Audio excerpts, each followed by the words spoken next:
स्वामी संप्रदाय समुद्धार संवृत श्री पुरुषोत्तम वदनानलावतार सर्वाम्नाय संचार वैष्णवाम्नाय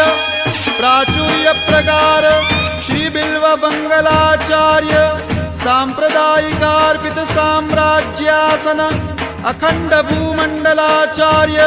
चक्रचूडामणि विद्यावाचस्पति दश दिगंत विजयी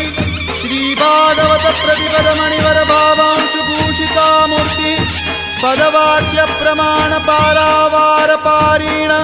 भक्ति मार्गाब्ज मार्तंड षड्दर्शन व्याख्यान सिंहासनाधीश्वर श्रीराजाधिराज शुद्धाद्वैत पुष्टि मार्ग प्रवर्तक आचार्य वर्य जगद्गुरु श्रीमद्